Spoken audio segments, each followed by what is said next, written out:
real quick video about the cabling. Right down here, this is where the audio video receiver is going to get hooked up. This is a 20 amp connection. I'm going to have two Cat 6 lines running into the server room for HD base T 4K transmission if I need that.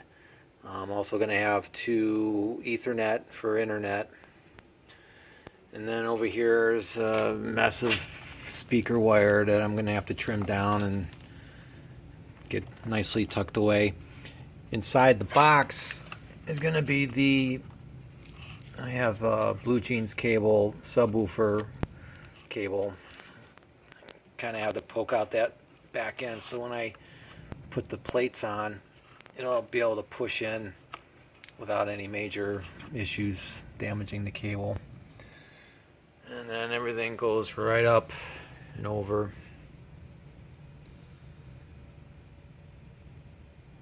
In the hole.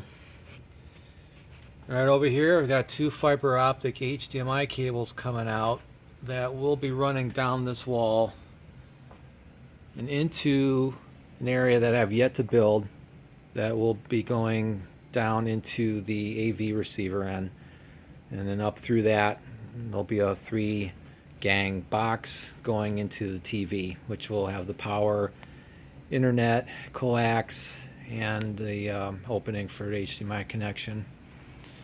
And then up here I'm just kind of holding on to those until I figure out exactly how I'm going to channel that through once I get the framing done.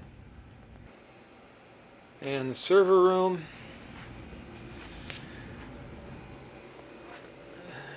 got a lot of cabling. So here I'm going to have two of the subwoofer connections for the left and right sub that go into the media room we're just in.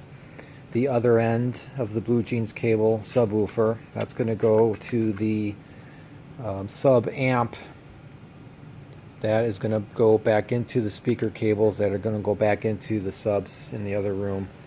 And then two more internet connections.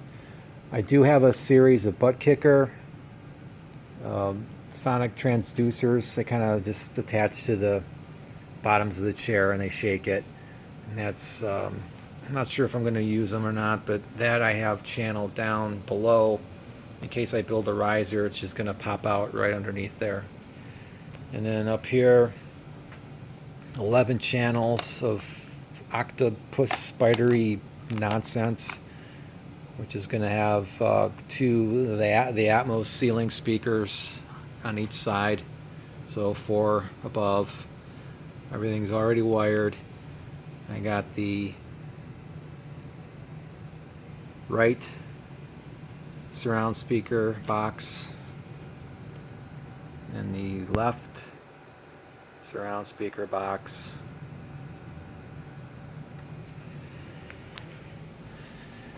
As well as the back left and right speaker boxes wired. I did want to probably hook up some Atmos top, I guess, front height speakers in the front, but I really don't have a good place for that, so I'm not going to bother with it. Plus the receiver I bought doesn't have the amplifier power to run those anyways. So in this room then we're going to have two 20 amp lines. One of them is going to be dedicated for the audio video receiver. The other one is going to be dedicated to the power amps. This room is going to have a power amp for the subs for the media room, in addition to the power amp that powers the subwoofers for the home theater area up front. And those are going to be the Sonotube subs that I build in the future. So I'm going to power the subs on different lines so that each system as it's running will not interfere with the other line. That doesn't make sense. Oh well. So over here is going to be where the computers go, the server and the gaming PC. So I'm going to keep the heat and the sound out of that media room. All that's going to be in there is a TV and 2 gaming consoles, possibly 3, who knows. But it should be quiet. the heat should be at a minimum. And then this box right here is where the other HD base T cables go, in case I need to hook up 4K or possibly even 8K in the future for the PC. That will be channeled right into the media room. And then there's two, and I forgot to mention, there's also two Ethernet Cat 6 connections for actual USB extension. And I've been testing one out. It works really well. I've got a Xbox 360 dongle on it. I have my keyboard and mouse on it, and a USB flash drive that I put music on, all on a 4-port USB extender. Everything works perfect with no lag or anything. So I'm going to be doing that for the keyboard and mouse in the media room while the computer's in here. And then here's the two HDMI cables that are run from the other room. Kind of have this big gap here in the middle where the column is. I didn't originally intend to build it this way. It kind of ended up that way because I was changing my mind as I went. So cable just kind of goes up and over.